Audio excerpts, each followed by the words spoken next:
They were just children, some as young as 6 years old, when war tore them apart from their families.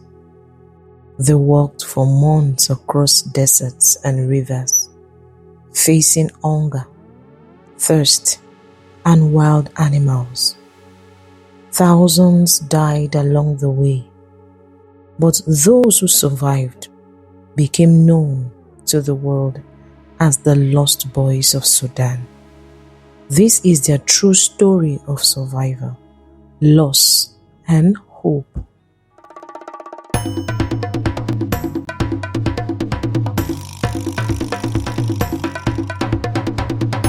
My Pride Vault, your space for Africa's true stories. In 1983, civil war broke out in Sudan between the government in the north and rebel forces in the south. The war was fueled by deep political, religious, and ethnic divisions.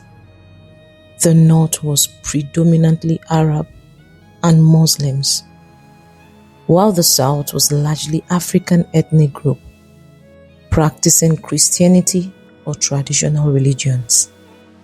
The conflict became brutal. Villages in the south were burned to the ground. Families were massacred.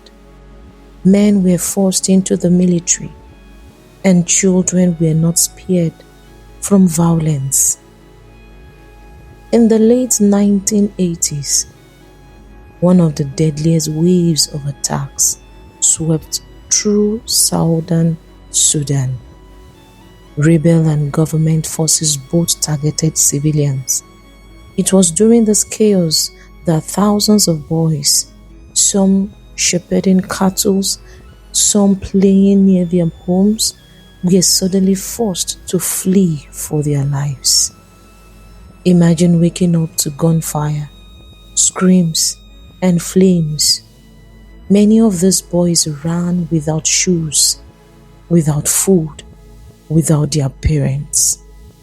In their panic, they followed older boys or strangers heading east and south, away from the fighting. They become part of an exodus, thousands of children walking together across the wilderness. For weeks, they walked during the day under the scorching African sun and tried to sleep at night under open skies. They survived by drinking muddy water from puddles, eating leaves, or sharing scraps of food given by strangers.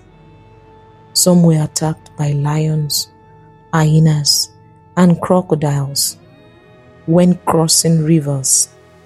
Others died from thirst or disease. The younger ones were carried on the back of the older boys until exhaustion claimed them. It was sad that for every step forward, a memory of home and family was left behind.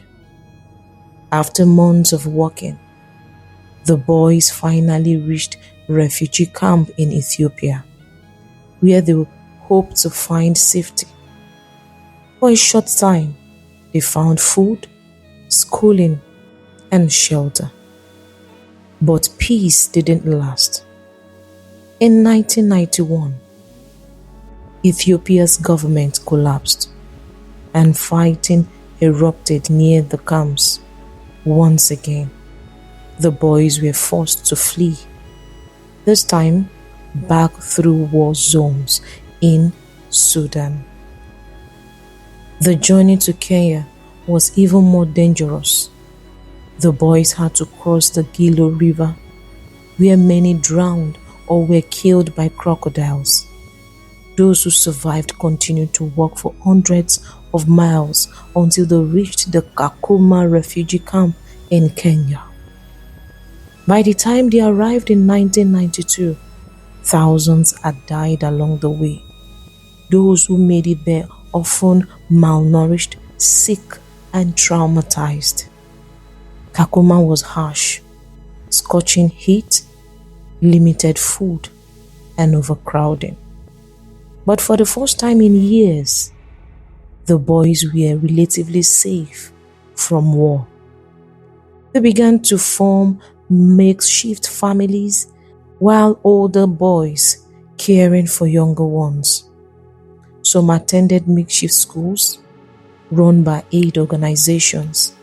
Many still dreamed of returning home, though most had no idea if their families were alive. In the late 1990s, international aid groups and journalists began telling the world about the Lost Boys of Sudan. Their resilience and suffering moved people across the globe.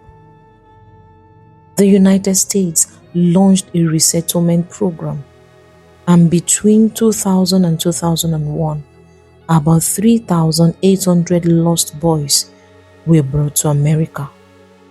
They arrived with little more than the clothes on their backs, but with big dreams for education, work, and rebuilding their lives. Adjusting to life in America was a challenge.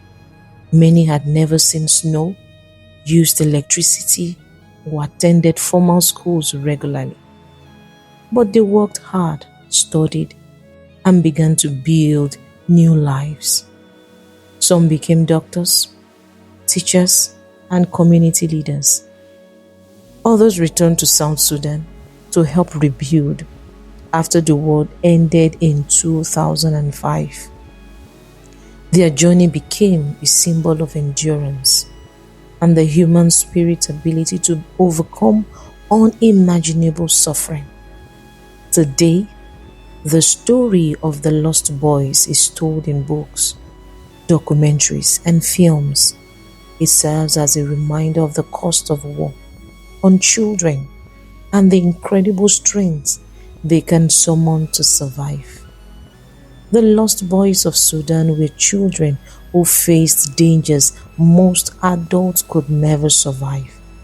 Yet, through hunger, fear, and loss, they carried hope, and that hope carried them into a new life. Their story is one the world must never forget.